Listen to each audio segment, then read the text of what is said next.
Ini adalah El. Dan ini adalah Sony. Mereka memiliki kehidupan yang sama, tetapi selalu berbeda cerita di akhir bulan. Hidup itu enak tanpa aturan. Bebas. Enak aja lo. Hidup itu enak pakai aturannya Allah. Kadrun, ke Arab-Araban lu. Inilah dia fitnah akhir bulan.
Burung.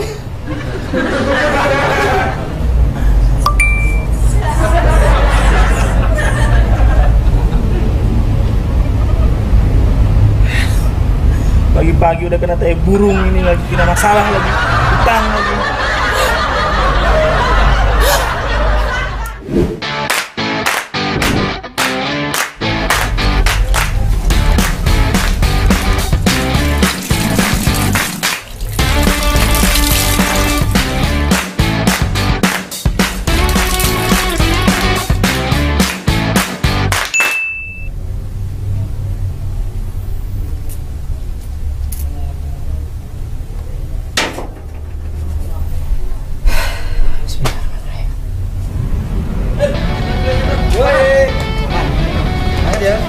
Foto dulu bro. Oke, makasih ya. Oke, aman. Makasih.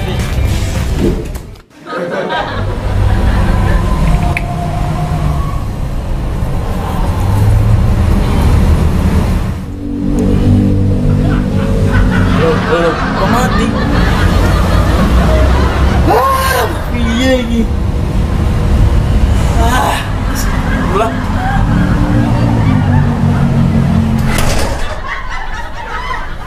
Lap. Mana lapnya? Oh ya. Di lemari. Oh, bau ya? Ketekku bau ya?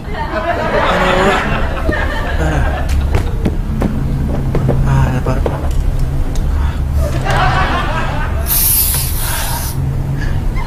Hah? Apa ini? Kok baunya beda? Hah? Obat nyamuk?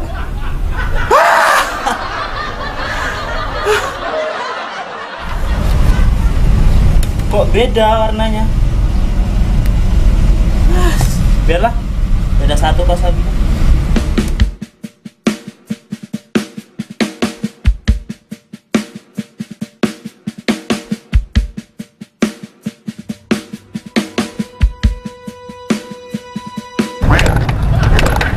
Aduh, kau hidup.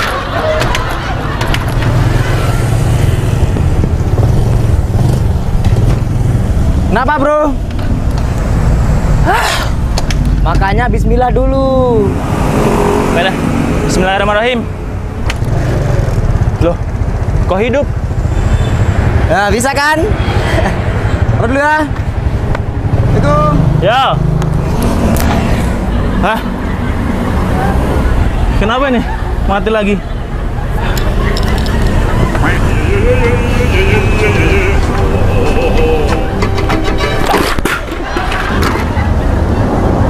Macet lagi. Kenapa sih macet terus? Mana telat lagi kok gini terus? Hidupku. Assalamualaikum. Paket. Ya, atas nama L ya? Iya betul. paket.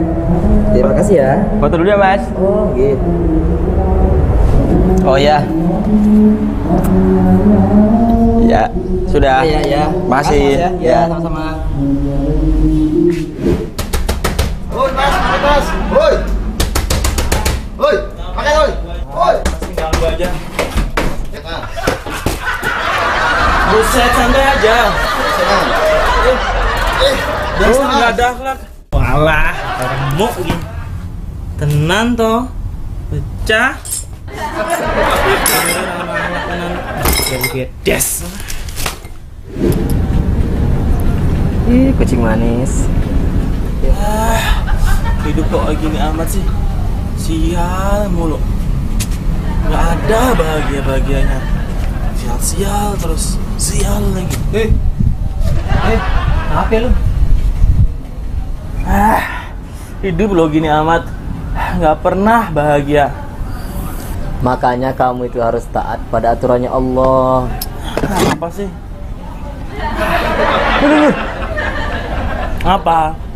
Ini makanannya kucing. Ah?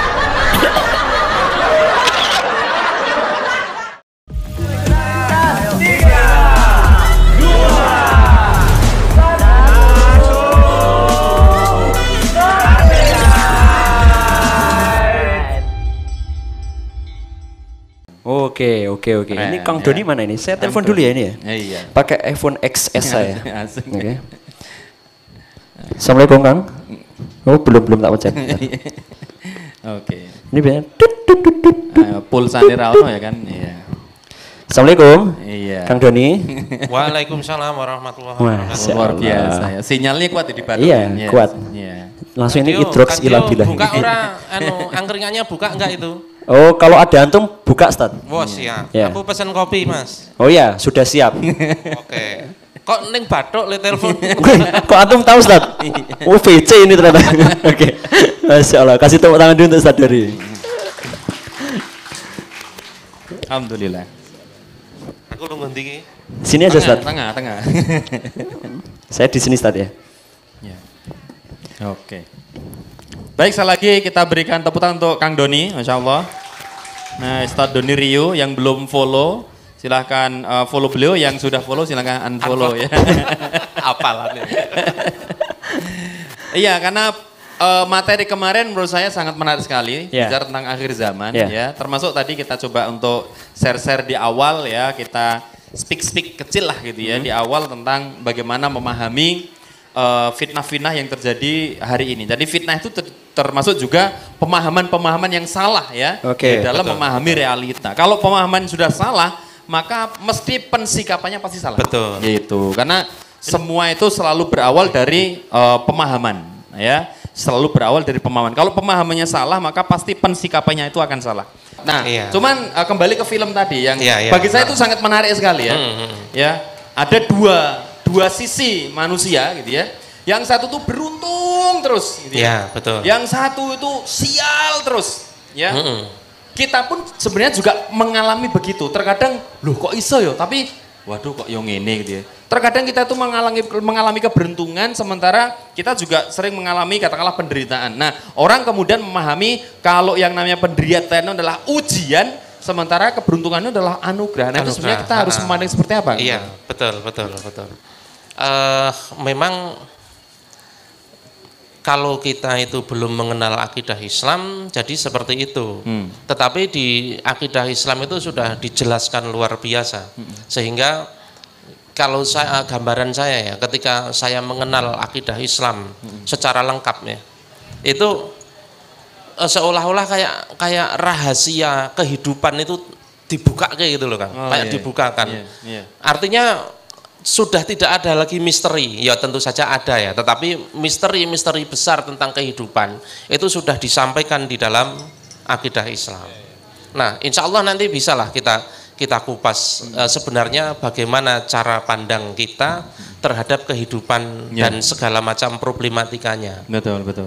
Nah, di zaman Rasulullah pun juga ternyata kehidupan para sahabat itu juga tidak kemudian semuanya miskin, semuanya kayak Bilal bin Rabah, kayak Iya, betul, Abu betul. Dzar Al-Ghifari, yang Rasulullah menyampaikan bahwa Abu Dzar itu nanti datang sendirian, meninggal sendirian, dan dibangkitkan sendirian. Abu Dzar Al-Ghifari. Ya, betul, betul. Ya, yang dia tuh menganggap dunia itu wis Ya. serah penting lah gitu ya. Pokoknya asal bisa makan hari ini sama besok selesai perkara. Bahkan mengatakan kalau ada yang makan besok punya sisa makanan, dia nggak bertawakal. Nah, Wah, itu sisanya sudah disedekahkan. wah, itu Abu Dzar Al-Ghifari. Tapi ternyata bukan seperti itu semua, bukan Ya, kemudian semua seperti itu. ya, Ternyata enggak. ada seorang Abdurrahman bin Auf Iya, yang betul. miskin aja nggak bisa loh. Nggak bisa miskin. Nggak bisa miskin. Iya. Masya Allah, itu sedekahnya aja ya. Ketika perang Tabuk kalau nggak salah itu 500 ekor kuda, 1.500 ekor unta. Bukan hanya ekornya, yo gulune, yo segala macam semuanya itu. Nah ternyata kondisi zaman dulu tuh yo hampir sama kayak Ya, zaman sekarang. ya, Artinya beda, kehidupan beda. seorang yang beriman itu yo ada yang berkecukupan, ada yang enggak. Cuman pemahamannya ternyata yang terjadi seolah-olah yang berkecukupan itu adalah wah ini betul, anugerah, betul. sementara yang ini adalah ujian. Nah, Iya, itu betul. bagaimana kita meluruskan supaya kondisi kita apapun itu kita benar pensikapannya itu loh. Baik, gini. Kita ngobrol ya sama teman-teman Iya. sekalian, Ki. Ini andai, seandainya di sini saya punya duit 1 miliar, satu tumpuk. Sama ini minuman kebahagiaan, Kang. Minuman kebahagiaan. Oke. Jadi begitu minum langsung bahagia. Nah, gitu ya. Iya. Nah, ada dua. Satunya duit 1 miliar, ini minuman kebahagiaan. Saya tawarkan ke teman-teman, pilih mana? Pilih duit 1 miliar atau minuman kebahagiaan? Oh, tetap duit. Oh, Pilih duit. Oke, Nah, realistis ini. Realistis. Realistis. Ya. Realistis ya. Nah, Tipis. ada yang pilih kebahagiaan, ada yang pilih minuman kebahagiaan. Kenapa, Mas? Kok milih duit kenapa, Mas? Ya? Karena bisa membeli minuman Karena bisa membeli minuman kebahagiaan. Pinter jawab. Ini jamaah real masjid real bener ini. Raglem kalah pokoknya. Masya Allah. Nah, aku jawabannya orang ngono. Ya podo, tetap pilih duitnya. Kenapa? Aku sudah bahagia kok. Oh, iya. Nggak perlu minuman kebahagiaan. Iya betul. Nah, seringkali begini. Seringkali kita itu meletakkan kebahagiaan pada sesuatu yang salah. Oh iya. Kayak dene kita mau beli laptop ke angkringan, misalnya gitu. Iya. Atau mau beli cabe ke bahan bangunan, ke toko bahan bangunan. Enggak bakalan nemu. Orang gone. Iya, betul. Termasuk mencari kebahagiaan melalui uang tadi. Termasuk mencari kebahagiaan melalui minuman. Nah, gur tak tipu masuk ono minuman kebahagiaan. Enggak ada. Iya.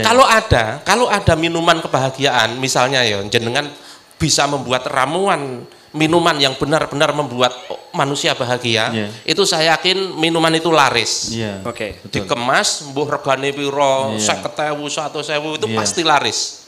Karena apa? Ternyata banyak orang yang Enggak bahagia. belum bahagia. Belum bahagia. Meskipun sudah pegang duit 1 miliar. miliar. Ada nggak orang yang duitnya banyak tapi nggak bahagia? Ada nggak? Ada. Apalagi enggak pegang duit. Apalagi nggak pegang duit. Tambah nggak bahagia.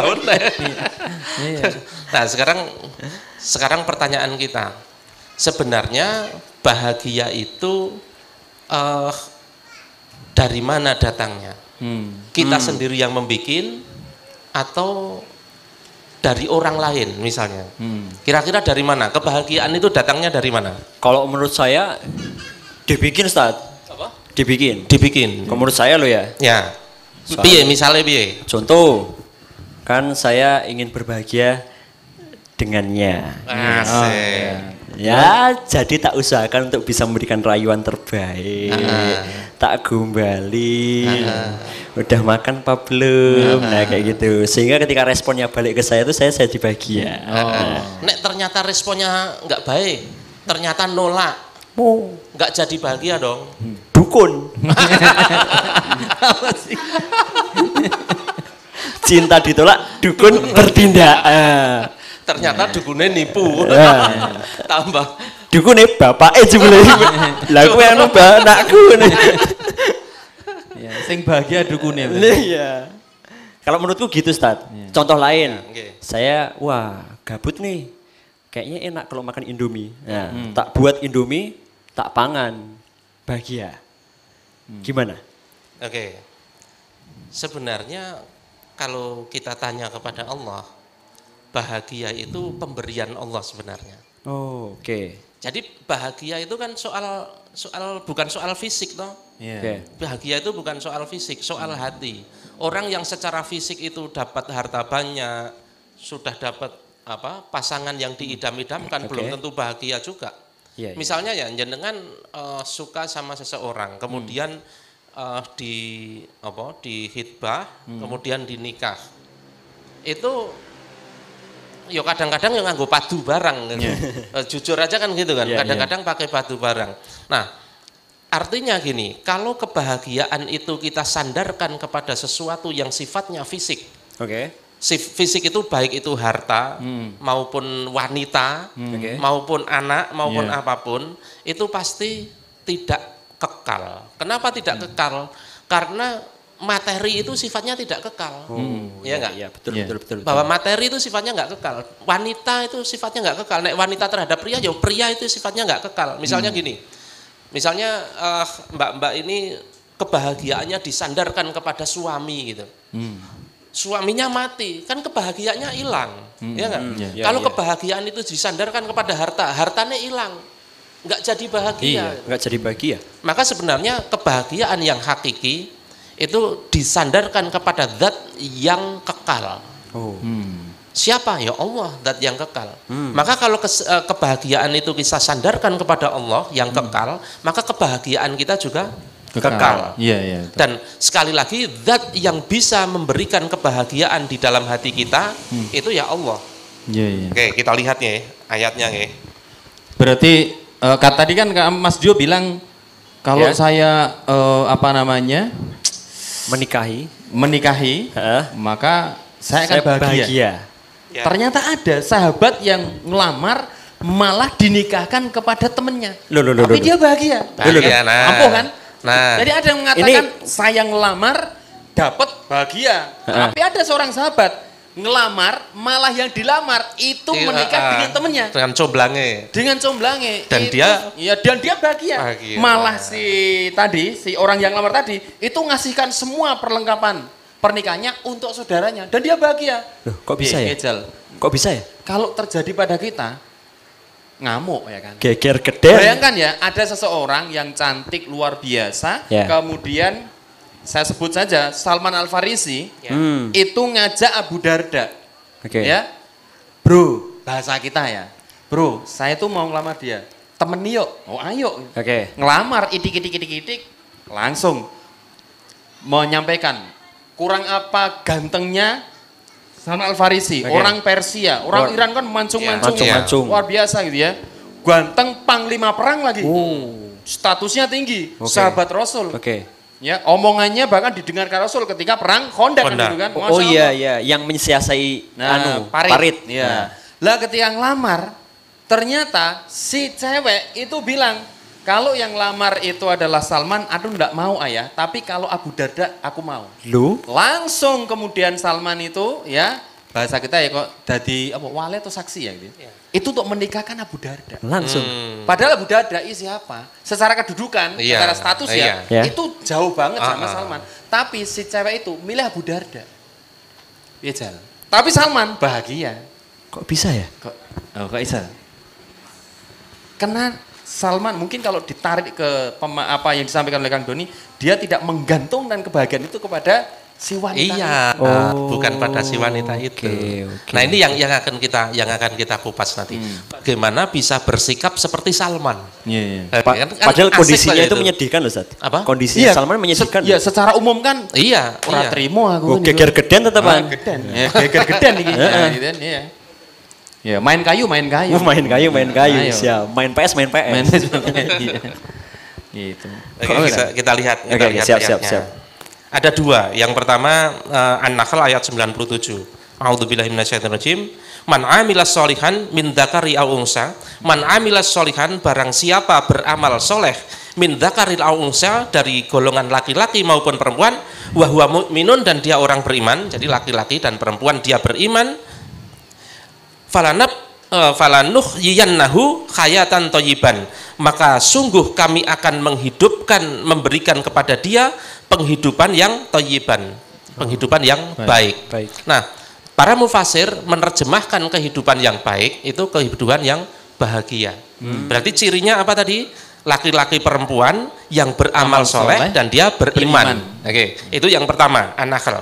Nah, yang kedua, Ar-Ra ayat 29, dan ini lebih tekstual lagi. Kata bahagianya keluar. A'udzubillahi minasyaitonirrajim. Alladzina amanu wa amilus sholihat tuba lahum wa husnun ma'ab. Alladzina amanu wa amilus sholihan, yaitu orang-orang yang beriman dan beramal soleh, tuba. Lah ini kata tuba kemarin, fatuba li ghurabai, ya, berbahagialah orang yang terasing. Tuba bahagia lahum bagi mereka. Jadi kebahagiaan itu yang memberikan siapa? Yang memberikan Allah. Kepada siapa? Orang yang beriman dan beramal soleh. Jadi kuncinya di situ. Kunci kebahagiaan itu dari mana? Datangnya dari Allah. Kalau kita itu mencari kebahagiaan sendiri, ya insya Allah dapatlah orang kita sekali, dua kali, sebentar. Tetapi kebahagiaan yang hakiki yang bisa memberikan itu Allah. Oke? Nah, berarti nanti akan kita pelajari kebahagiaan yang Allah kabarkan dan bisa dicapai oleh orang yang beriman dan beramal soleh itu yang seperti apa gitu. Dari pemahaman ini kerangka awal ya. Artinya kalau dalam kerangka pemikiran Islam itu siapapun sebenarnya bisa bahagia. Siapapun bisa mau bahagia. Mau miskin, mau jomblo, ya betul. Mau sudah nikah, mau istrinya 4, mau istrinya 2, 3, 1, janda, duda, semua sebenarnya bisa mencapai yang namanya kebahagiaan. Betul. Karena tadi ternyata diawali dengan tadi beramal soleh dan beriman. Artinya berarti kondisi apapun sebenarnya bisa bahagia. Oke. Berarti kayak Sony tadi bisa bahagia sebenarnya ya? Bisa. Berarti orang-orang yang koyoke kok sial-sial terus gitu ya. Akhir bulan nggak dapat kiriman, itu sebenarnya masih bisa bahagia. Masih bisa. Berarti ini Sony bisa bahagia sebenarnya. Bisa bahagia. Gimana kalau kita buat tidak bahagia? Nah, itu. Jangan ya. Enggak, maksudnya kalau Sony bisa bahagia, tak ajak ke sini, Ustaz. Ya, boleh. Bisa. Boleh ya? Supaya dia enggak galau terus gitu kan. Ya, monggo. Tak telepon lagi. Ditelepon. Tadi dibaduk, sekarang jangan dibaduk supaya lucu. Assalamualaikum. Oh iya.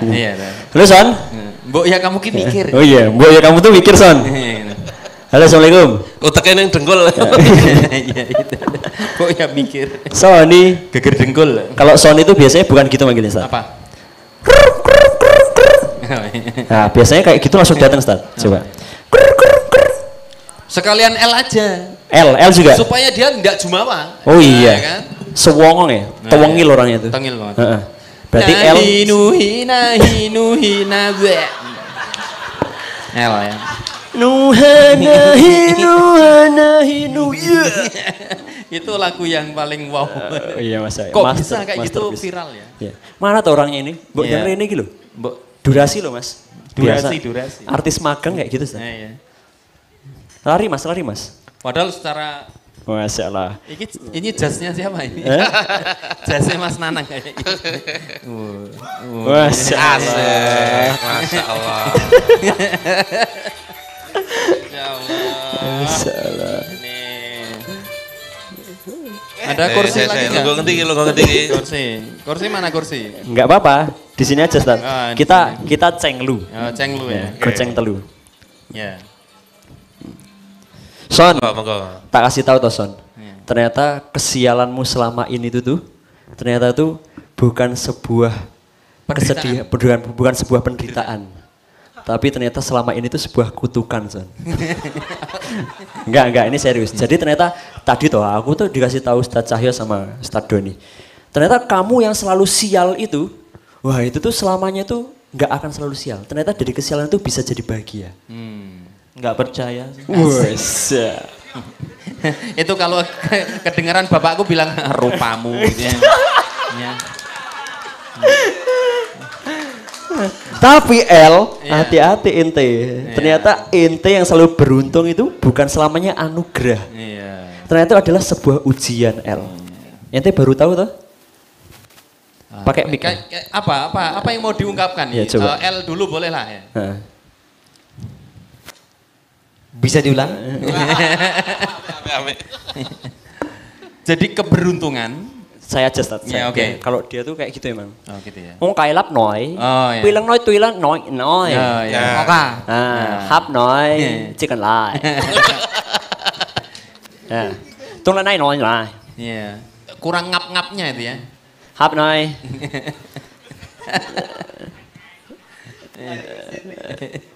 Oke. Langsung saja ya. Langsung saja. Udah kayak paham. Penyanyi. Jadi, dijelasin pakai bahasa Thailand bisa, gitu. Paham. Oh iya. Nah, tadi kan jenengan bilang kesenangan itu adalah? Enggak semuanya kesenangan itu adalah anugerah. Oke. Tapi ujian. Iya. Oke. Bingung kan? Bingung kan? Nah, bingung. Coba. Tapi saya udah bersyukur Ustadz. Nah. Artinya saya bersyukur dengan semua itu. Gimana? Iya. Yang penting saya bersyukur. Itu yang pertama. Dan yang kedua itu saya selalu meniatkan sebagai ibadah. Oke. Gitu. Apakah itu juga termasuk ujian? Oke. Oke. Berarti apa yang terjadi pada seorang L. Ya, yang kok beruntung terus. Bagi L itu adalah anugerah gitu. Gitu ya. Bukan ujian ya. Bukan ujian. Ini tuh antum ditanya bukan oke. Iya. Bukan anugerah. Itu atau bukan ujian tapi itu anugerah. Begitu. Aku Emang tanya. Sabar. Emang gitu Ustaz? Iya. Ternyata nusan-nesunan. Dia dilahirkan sebagai ujian. Betul Ustaz. Ini adalah ujian jenengan. Iya, betul. Berarti antum bertanya. Iya. Pegangi saya Ustaz. Iya. Pegangi saya. Eko ya lagi Pak Eko. Iya. Dan langsung ke ini aja itu loh yang Ya, apa? sekarang Nah. ke Sony coba. Sony. Gimana kondisi katakanlah ya yang terwakili oleh visual tadi ada kesialan segala macam. Itu hobi menurut Mas Sony gimana? Apakah itu sebuah passion gitu? Itu sebuah ketidakadilan bagi saya. Iya. Backsound. Iya. Backsound. Kenapa sih hidup tuh penuh aturan? Kenapa gitu? Semua diatur. Kenapa? Ya gak tahu lah. Iya, terus enak hidup tuh bebas tanpa aturannya enggak sih? Iya. Sik. Backsound rakui. Sabar. Mas, tolong toh Mas. Kisderin. Iya. Kok lenong? Iki sedih loh iki. Ya memang mukanya kayak Tanjidor sih saat ini. Ini ada teknologi encop-copan. Ini harus gini dulu Ustaz. Nah, gitu ya. Oke. Ya. Saya tuh nggak percaya Ustaz, nggak percaya bahwa ini adalah ujian. Tapi ya kena sial terus saya Ustaz. Nggak percaya tapi kena sial terus. Saya iri sebenarnya, apalagi sama Mas L ini. Udah ganteng, Asik. rambutnya gondrong, terus saya. Gimana El? Kamu di apa namanya? Di Ireni loh. Gimana? Aduh, perasaanku gak enak ini. Kok justru sebaliknya Ustaz? Saya yang iri kepada Sony. Loh. Piye. Gimana? Dengan segala kerendahan hati. Asik. Masya Allah. Ya, jadi sebenarnya Allah itu sudah berfirman, wa asa an takrahu syai'a wa huwa khairul lakum, wa asa an tuhibbu syai'a wa huwa syarrul lakum. Wa asa an takrahu syai'a, boleh jadi kamu membenci sesuatu, wa huwa khairul lakum, padahal itu baik bagi kalian. Wa asa an tuhibbu syai'a, boleh jadi kamu menyukai sesuatu, wa huwa syarrul lakum, padahal itu buruk bagimu. Wallahu ya'lamun wa antum la ta'lamun. Allah Maha mengetahui sedangkan kamu tidak mengetahui. Artinya sesuatu yang kita anggap buruk itu bisa jadi baik bagi Allah. Sementara sesuatu yang kita anggap baik bisa jadi buruk di mata Allah. Jadi tidak selalu yang kita anggap buruk sesuatu yang kita anggap sebagai musibah gitu ya. Itu sesuatu yang buruk bagi kita, tidak selalu begitu gitu. Itu Allah loh yang bilang, bukan saya loh ya. Nah, sebenarnya biar kita bisa memahami itu semua secara lebih komprehensif, itu kita harus sinau belajar akidah Islam. Akidah Islam tentang apa? Tentang qadha qadar sebenarnya. Nah, qadha qadar itu nek wong Jawa disebut nasib ya, takdir, nasib ya kan gitu kan. Gitu. Nanti kalau kita sudah paham itu, maka sebenarnya untuk mencapai kebahagiaan yang kita bahas dari tadi itu gampang. Karena salah satu tanda orang bahagia itu tidak sedih dan tidak takut. Tidak takut dan tidak sedih. Wala khaufun alaihim walahum yahzanun. Ngerti bedanya nggak? Tahu bedanya nggak? Antara takut dan sedih, bedanya apa? Antara takut dan sedih. Takut dan sedih itu bedanya apa? Kalau takut itu wedi. Ya karepmu. Oh, aku tahu. Kalau takut ini. Kalau sedih. Oke, teman-teman. Takut dan sedih bedanya apa? Tulisannya beda, Sat. Tulisannya beda, ya kena. Memang penderitaannya passion. Ya memang levelnya semono kuwi. Oke, teman-teman ada yang paham bedanya takut dan sedih? Dapat hadiah. Berhadiah, dapat door prize. Indomie. Yang mau jawab yuk. Apa itu takut, silakan. Apa itu sedih? Kita siapkan Indomie. Ini Indomie yang sangat menakutkan dan menyedihkan ya. Monggo silakan. Silakan yang mau jawab. Monggo. Enggak ada? Takut, sedih. Oke, saya hitung sampai 10. 10. Yuduh. Nah, saya baru tahu. Oh iya. Inilah ketakutan. Gitu. Masya Allah. Pada takut kan? Iya betul. Oke. Takut itu pada sesuatu yang belum terjadi.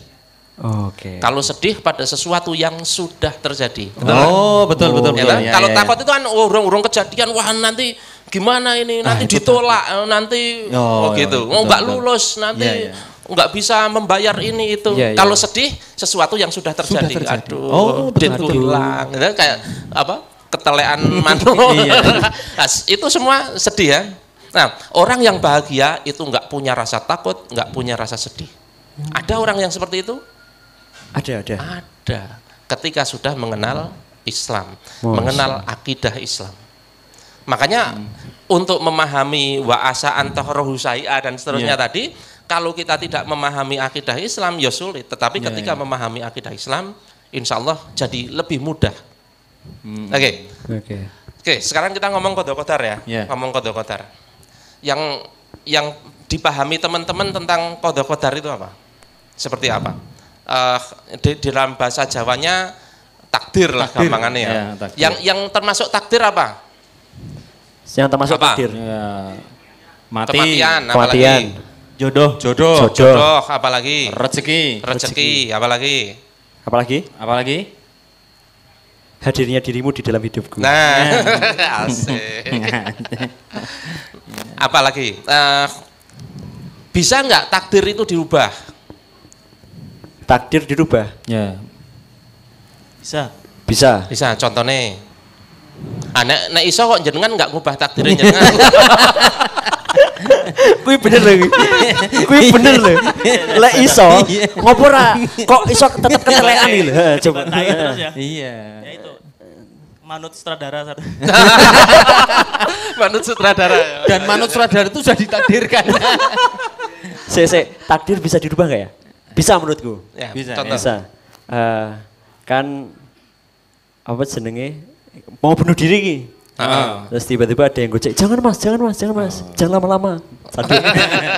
Nah, itu mempercepat takdir. Oh iya, enggak maksudnya ditangkap terus nggak jadi, nggak jadi. Itu takdir yang dirubah menurut saya. Berarti ya memang takdirnya urung mati sih saat itu. Berarti takdirnya belum mati. Ya juga. Takdirnya belum mati. Nah, sebenarnya gini, kita itu memang diruwetkan dengan istilah itu di Jawa ya, terutama di Jawa dengan istilah takdir. Karena kalau di dalam rukun iman itu ya qadha qadar itu. Oke, mari sekarang kita kembali ke qadha qadar ya. Qadha qadar itu sebagian muslimin itu menganggap bahwa semua yang menimpa dirinya itu berasal dari Allah. Ada yang beranggapan demikian. Ada semuanya. Ya, semua yang menimpa dirinya itu datang dari Allah. Nek meh ngomong madhabnya, madhab akidah ini namanya Jabariyah. Orang-orang Jabariyah itu menganggap bahwa semua yang terjadi pada dirinya itu karena Allah. Oke. Misalnya. Contohnya ya. Ganteng itu ya karena Allah. Karena Allah. Okay. Terus melek. Ya. Atau bekerja di tempat maksiat itu ya karena Allah. Karena Allah memang maksa. Ibadah itu ya memang karena Allah memang menakdirkan saya ahli ibadah. Orang yang maksiat ya memang mentakdirkan ahli maksiat, ada yang seperti itu. Sial dan beruntung ya tuh wes sudah semua gitu. Tinggal menjalani gitu ya. Tapi ada sebagian orang yang enggak. Sebagian orang yang nanti Mu'tazilah namanya. Mu'tazilah ini mengatakan bahwa enggak, semua itu pilihan manusia.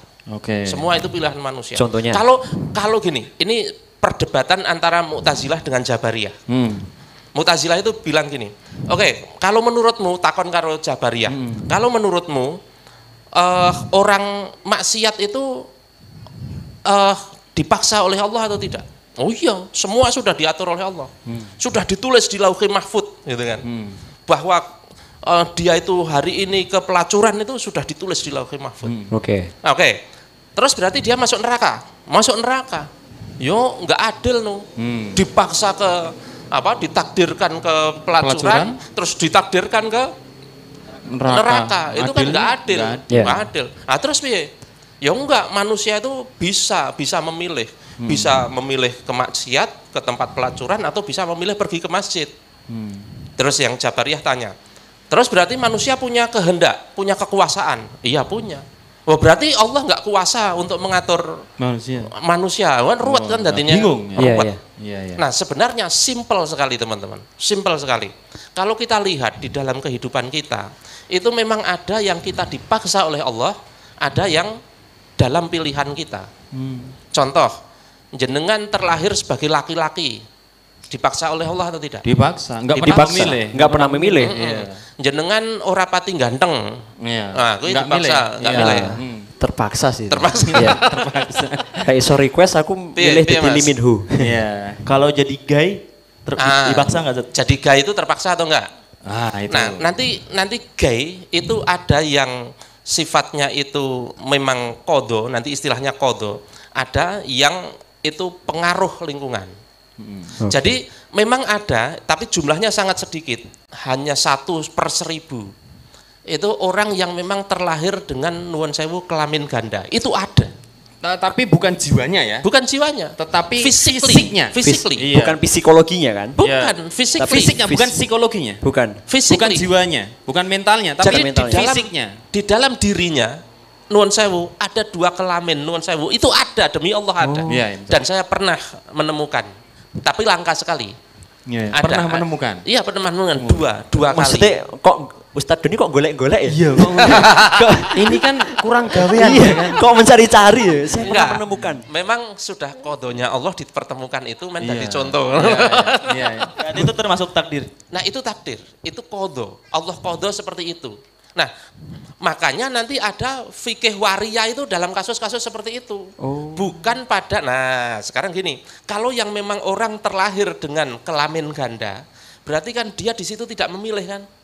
Tetapi kalau orang yang terlahir sebagai laki-laki terus di tengah jalan pengen jadi wanita, itu kan bukan dipaksa oleh Allah, tapi dia sendiri kan, kehendak dia sendiri.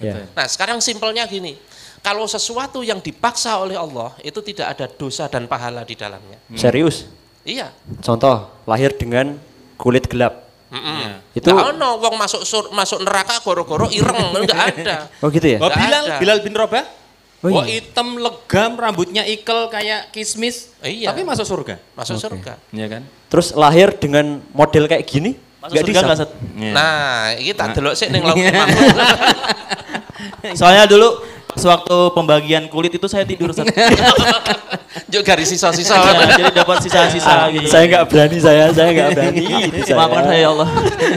Saya berarti termasuk warna kulit itu juga itu kodo. Tidak dimintai pertanggungjawaban. Tidak dimintai pertanggungjawaban. Nggak ada orang masuk surga atau neraka goro-goro kulitnya ireng, nggak ada.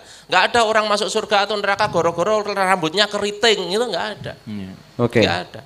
Nah, sekarang berarti simpelnya begini. Ada hal-hal yang memang kita dipaksa oleh Allah, ada hal-hal yang tidak. Kalau soal amal kita, apakah kita akan mengambil jalan taat atau jalan maksiat, itu tidak dipaksa oleh Allah. Tetapi kalau kita itu kayak tadi ya, terlahir laki-laki atau termasuk hemafrodit tadi ya, terlahir dengan dua kelamin. Itu dia tidak akan dihisap oleh Allah. Nah, kita harus clearkan ya. Lahirnya dua kelamin itu bukan pada jiwanya ya. Bukan pada jiwa, tapi fisiknya. Ya. Jadi kalau jiwanya nanti ada fikihnya ada gitu fikihnya. Ya. Jadi kalau yang pernah saya temui ya, dia itu terlahir sebagai pas lahir, kelaminnya yang kelihatan itu perempuan. Perempuan. Oke. Di usia 4 tahun, nuwun sewu, kelamin laki-lakinya keluar. Oh. Ini real, ini bener-bener real gitu. Terus ketika dia mulai dewasa, dia itu cenderung menjadi laki-laki. Tetapi di dalam tubuhnya ada rahim, Pak. Waduh. Ada rahim. Nah, kesalahan dia apa? Kesalahan dia itu dioperasi, kemudian ditutup kelamin wanitanya. Tinggal kelamin laki-laki. Terus dia menikahi seorang wanita. Dan wanitanya hamil, Pak. Punya anak. Tetapi anehnya apa? Kadang-kadang dia datang bulan. Itu kan aneh tuh gue. Ini demi Allah terjadi. Nah, yang seperti itu namanya qadha. Dia tidak memilih.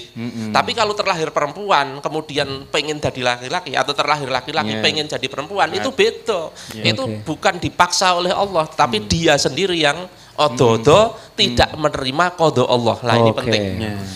Kalau manusia tidak menerima qadha Allah itu, nah kesalahannya itu di sini. Kesalahannya itu di sini. Berarti ada, ini kita simpulkan awal ya. Boleh. Kita itu hidup di dalam dua lingkaran. Di dalam dua lingkaran. Lingkaran yang kita tidak punya andil sama sekali, maka itu tidak ada hisab. Tidak ada hisab. Berarti dalam posisi kita ya tenang aja. Tenang. Ya sabar aja biasa. Woles wong ini adalah pemberian Allah. Jadi kalau hidungnya mancung ke dalam nggak usah khawatir. Ya. Kalau kulitnya hitam yang ya nggak usah khawatir juga. Kalaupun berdandan ya untuk suaminya gitu ya. Betul. Bukan untuk apalagi zaman sekarang kan HP itu kan apa namanya? Jahat kameranya. Jahat gitu. Itu kamera itu jahat banget ya. Sing guyu iso nangis. Jahat banget nih Mas Dio. Oke, sekarang Mas El, sekarang milih mau jadi cewek apa cowok? Sudah pas rambutnya. Menyiksa banget nih, menyiksa. Gimana menyiksa? Kan udah pertanyaannya kayak gini, Ustaz.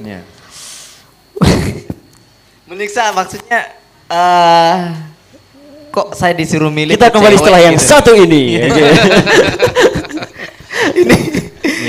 Nah, wilayah yang kedua adalah wilayah di mana itu adalah pilihan kita, maka di situ ada dosa dan pahala. Nah, berarti fokus kita di situ. Fokus kita itu di wilayah yang kita kuasai ini. Kayaknya ini enaknya pakai flip chart. Nah, oke. Angkringan 4.0 pasti sedia flip chart. Tolong dibantu. Susah. Nah ini. Lewat depan aja. Ya. Sini tengah aja nggak apa-apa sini. Sini Mas. Nutupi TPU.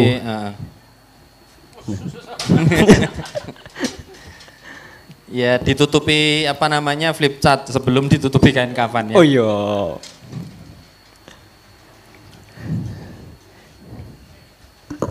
Oke, bismillahirrahmanirrahim. Jadi yang manusia alami, apapun yang manusia alami itu bisa dibagi dua. Di dalam lingkaran yang dikuasai manusia, serta di lingkaran yang menguasai manusia. Satu dikuasai manusia, yang lingkaran kedua menguasai manusia. Oke, sekarang monggo. Yang dikuasai manusia contohnya apa? Atau yang menguasai manusia dulu, contohnya apa? Wajah. Apa? Wajah ya. Tadi pemberian Allah itu ya? Pemberian Allah itu. Wajah. Apalagi? Kulit. Terus habis itu lahir. Lahir mana? Ya. Lahir mati. Oke. Jenis kelamin. Jodoh saiki yang dikuasai atau menguasai? Mana ini jodoh? Menguasai Allah. Allah yang menguasai. Oke. Teman-teman, menurut teman-teman jodoh di area yang dikuasai atau menguasai? Menguasai. Ini penting karena nanti bagaimana cara kita bersikap terhadap jodoh itu menjadi penting. Sekarang saya tanya lagi, sekali lagi, jodoh itu di area yang dikuasai atau area yang menguasai? Dikuasai manusia atau menguasai manusia? Ya, dikuasai manusia atau menguasai manusia? Dikuasai? Dikuasai. Menguasai. Ada yang punya pendapat lain? Menguasai, yuk angkat tangan. Katanya tadi jodoh itu takdir. Takdir. Kalau jodoh itu takdir berarti di area yang menguasai. Iya, menguasai saya. Udah menguasai. Voting. Siapa yang percaya bahwa jodoh itu takdir sudah tidak dalam kekuasaan manusia? Terserah Allah. Siapa? Iya. Oke, sini ya. Sekarang yang percaya bahwa jodoh itu dikuasai manusia. Manusia iso milih. Oh, sing lanang milih. Ya, sebenarnya tidak bisa begitu. Pertanyaannya itu tidak bisa generalisir seperti itu. Oh, berarti pertanyaan keliru. Dipecah-pecah. Oke. Misalnya, ketika memilih jodoh. Ketika memilih, misalnya laki-laki ya, mana yang akan saya khidbah?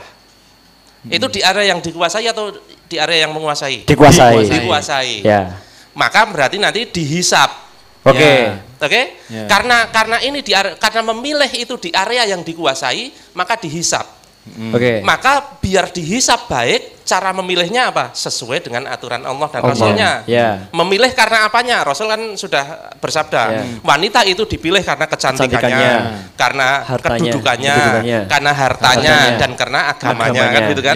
Maka pilihlah yang karena agamanya. Maka milihnya karena agamanya. Nanti begitu juga yang perempuan. Perempuan ketika dikhidbah oleh laki-laki, kemudian dia menerima atau menolak khidbah itu di area yang dikuasai atau menguasai? Dikuasai kan? Maka yang diterima itu sesuai yang dicontohkan oleh Rasul kan begitu. Nah, di dalam hal memilih jodoh itu di area yang dikuasai, maka itu dihisap.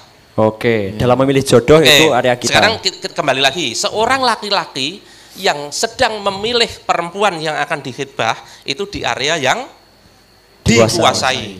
Sekarang diterima atau ditolak sama akhwatnya itu di area yang dikuasai atau menguasai?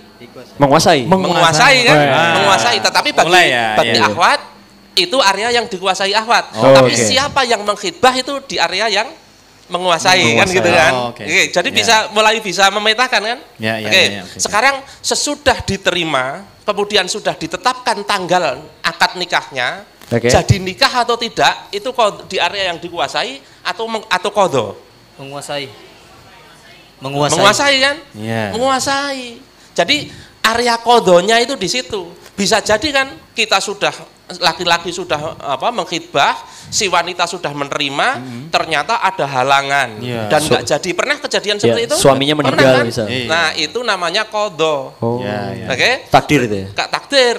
Berarti mana yang harus sesuai dengan perintah Allah, mana yang harus bersabar, itu kita jelas. Kalau memilih jodoh, mana yang akan saya khidbah atau mana yang akan saya terima khidbahnya, itu dihisap. Dihisap. Maka jenengan harus memilih dengan jalan yang Allah tunjukkan. Tetapi ketika itu sudah menjadi qadha Allah, jenengan sudah benar-benar berjodoh dan menjalin rumah tangga dengan orang yang Anda pilih itu sudah menjadi qadha, itu sudah menjadi takdir. Maka bagaimana cara bersikap untuk menghadapi takdir? Wasta'inu bisobri wassalah. Sekarang begini, misalnya ya, seorang laki-laki ketika memilih akhwat dengan pertimbangan agamanya bagus, wah ini apik tenan nih akhwat ini, solihah bener, tapi ya Candrapati Ayu sih, tapi gitu kan, tapi solihah. Tapi Rasul menyuruh saya untuk memilih yang seperti itu, oke saya pilih, jebret. Dan akhirnya Allah takdirkan menjadi istrinya. Setelah menjadi istri, ternyata tidak sesolihah yang kelihatan. Bisa jadi seperti itu kan? Tidak sesolihah Instagram story-nya. Nah, tidak sesolihah Instagram, bisa kejadian seperti itu? Bisa. Sekarang bagaimana sikap laki-lakinya? Wah, ini orang nggak sesuai dengan gitu? Atau gimana? Karena itu sudah menjadi qadha, maka kita menerima dengan sabar. Kita terima dengan sabar, ya tentu dididik ya. Sebagai suami kan memang berkewajiban untuk mendidik. Maka didiklah dengan kesabaran istrimu yang tidak sempurna. Kenapa? Ya karena sudah ditakdirkan, sudah dikodokan itu menjadi pasanganmu. Nah, gitu ya. Jadi kan kita bisa kupas, bisa preteli, bisa apa namanya? Dipanta-panta. Nah, dipanta-panta. Dipondok-pondok. Oke. Nah, sekarang sekali lagi ya. Berarti apa? Seorang laki-laki ketika memilih wanita itu diterima atau tidak diterima, dia sudah dapat pahala, ya enggak? Iya, betul. Karena memilihnya itu kan dihisap kan? Memilihnya dihisap. Maka bagi teman-teman jomblo yang memilih berkali-kali dan ditolak terus, nggak usah sedih. Pahalanya banyak. Dengan pahalanya banyak. Dengan ditolak 5 kali itu seperti pahala menikah 5 kali. Takbir. Tetapi cara memilihnya yang benar. Ini kan akhirnya apa? Wa asa antakrahu saya kan sesuatu yang kita anggap buruk ternyata apa? Wah, ternyata mengalirkan pahala bagi kita. Gitu loh. Kalau kita memahami akidah Islam, hal-hal seperti itu tuh mulai terbuka. Rahasia-rahasia kehidupan itu mulai terbuka. Sekali lagi, yang menguasai manusia ini disebut qadha. Yang ini bukan qadar ya. Bukan. Ini yang pasti ini dihisap. Dihisap. Berarti bisa jadi pahala, bisa jadi dosa. Bisa jadi pahala, bisa jadi dosa. Sesuatu yang dikuasai manusia itu dihisap. Sementara kalau qadha itu tidak dihisap. Oh. Ketika kita mati, berarti nggak dihitung itu jadi pahala atau dosa. Oke, sekarang mati di area yang dikuasai atau menguasai? Menguasai. Menguasai kan? Berarti orang mati dihisap nggak? Maksudnya gini, orang mati itu dosa atau dapat pahala? Karena mungkin ketika masuk akhirat, kenapa kamu meninggalnya hari Selasa? Bukan, saya nggak tahu. Iya kan? Nah, saiki kalau orang bunuh diri, ada orang pacaran, putus, minum baygon, terus mati. Dosa nggak? Dosa. Di area yang dikuasai atau menguasai? Lagi-lagi apa? Dipritili mboko siji, Mas. Jangan harus dipanta-panta. Harus dipanta-panta tadi. Oke. Berpacaran di area yang dikuasai atau menguasai? Dikuasai, maka dihisap pacaran itu, Bu. Dosa. Mendekati zina. Oh, ini menarik ini tadi. Tadi membahas pacaran toh? Iya. Bahwa pacaran itu berbeda dengan ta'aruf. Tapi ini saya pernah nulis sejarah pacaran di Instagram saya. Ternyata apa? Pacaran itu dulu ya khitbah dulunya. Itu budaya budaya Melayu yang mengambil dari tradisi Islam. Jadi ketika ada seorang wanita itu di khitbah laki-laki, kemudian kukunya dikasih pacar. Pacar itu kayak apa? Hina. Kutek. Kok hina? Hina itu yang hewan itu. Yang apa? Herbal. Oh, bisa ditampilkan ya, Mas? Ini, herbal. Mas operator. Ditampilkan pacar itu kayak gimana? Pacar. Nah, kuku yang pacar kuku ya. Jadi tulis pacar kuku, bukan pacaran ya. Nah, jadi waktu dari khitbah sampai menikah itu selama warnanya belum hilang. Kalau warnanya sudah hilang, maka dan belum dinikahi, maka bisa dikhitbah oleh laki-laki lain. Begitu. Itu sebenarnya itu pacaran itu. Oh, pacaran itu. Pacaran itu. Aslinya itu. Jadi laki-lakinya dipacari pakai pacar kuku, wanitanya dipacari, itu tanda bahwa ini sedang dalam proses khitbah. Tetapi nanti di dalam proses sekularisasi ini berkembang. Istilah pacaran itu jadi hubungan di luar nikah. Nah, jadi seperti itu. Hubungan di luar nikah itu sendiri, pacaran itu sendiri itu belum lama, Mas, belum lama. Berkembang itu baru setelah Perang Dunia I. Sebelum Perang Dunia I itu nggak ada hubungan laki-laki perempuan di luar nikah, itu nggak ada. Baik di barat sekalipun nggak ada. Semuanya melalui proses pernikahan. Apalagi di timur gitu kan. Nah, setelah Perang Dunia I lewat, itu mulai kan proses sekularisasi, kapan-kapan kita bahas ya proses sekularisasi. Nah, ini proses sekularisasi di dalam dunia hubungan laki-laki perempuan. Gitu. Pacaran dalam arti yang sudah disekularisasi tadi, itu baru berkembang pasca Perang Dunia I. Nah, sebenarnya belum lama kan, belum lama. Nah, terus kemudian kesini, nah ini yang menarik begini. Berarti kan pacaran itu tadinya tabu kan? Dulu-dulunya tabu. Hubungan laki-laki perempuan kok di luar pernikahan itu dulu-dulunya tabu. Ya memang harusnya sampai sekarang tabu gitu. Bagaimana kok bisa menjadi umum? Ternyata seiring dengan pertumbuhan industri musik. Coba jenengan perhatikan, semua musik, hampir bukan semua, 90% musik liriknya tentang apa? Cinta. Makanya terus orang karena dibombardir dengan musik yang liriknya cinta, semua pemuda muslim termasuk pikiran itu cinta terus sampai akhirnya memikirkan agamanya juga kurang memikirkan gitu. Itu proses bagaimana umat ini disekularisasi, dirusak. Kita kembali lagi soal bunuh diri tadi ya. Pacarannya itu di area yang dikuasai, berarti dihisap dosa. Terus laki-lakinya diputus itu di area yang dikuasai atau yang menguasai? Bagi laki-laki menguasai kan. Kalau bagi wanitanya dikuasai. Makanya kenapa kok memutus pacarmu? Misalnya alasannya apa? Alasannya bar moco bukune tatfelik. Udah putusin aja. Hijrah. Wah, hijrah. Berarti dia dihisap pahala. Memutus pacarnya itu menjadi pahala. Oke, sekarang bagi laki-laki, pahala atau dosa? Enggak apa-apa, enggak pahala, enggak dosa. Wong dia itu bagi dia diputus piye? Bagi dia itu area yang menguasai kata? Area qadha. Nah, persoalannya setelah diputus itu stres. Stres itu di area yang dikuasai atau menguasai? Stres. Dikuasai. Ya enggak. Menguasai. Stres itu adalah sebuah mekanisme hidup gitu loh. Natural. Persoalannya setelah stres dia itu pelariannya kemana? Setelah stres itu kan kemungkinannya pelariannya dua, dia ikut hijrah atau dia ke Stardinet atau dia tuku baygon diombe kan gitu kan. Nah, ketika ngombe baygon itu di area yang dikuasai atau menguasai? Menguasai. Kemudian mati. Ngombe baygon menguasai dosa berarti ya? Nah, yang dihisap adalah ngombe baygonnya, bukan matinya. Karena mati tidak mati itu sudah qadha. Sekarang orang ngombe baygon itu pasti mati enggak? Enggak, belum tentu. Maka yang dihisap itu bukan matinya, tapi ngombe baygonnya itu yang dihisap. Kondisi yang menghantarkan dia pada kematian al-khal. Nanti nanti di dalam hal ajal itu al-asbabnya datang dari Allah, bahwa ajal itu datangnya dari Allah. Tapi ada al-khal yang berada di dalam kekuasaan manusia. Ngombe racun itu al-khal dari kematian, bukan al-asbab kematian. Al-asbab kematian itu adalah ketika Allah mencabut nyawanya. Itu. Begitu juga rezeki. Rezeki juga sama nanti. Rezeki itu ada asbab, ada al-khal. Al-asbab dari rezeki itu Allah jelas. Tapi al-khal itu kondisinya. Kondisi yang biasa diikuti dengan datangnya rezeki. Misalnya mau kerja, berbisnis itu al-khal. Mencuri termasuk al-khal dari datangnya rezeki. Cuma rezeki yang haram, kan gitu kan? Dosa. Maka dosa. Nanti rezeki itu kan ada dua, ada rezeki yang halal, ada rezeki yang haram.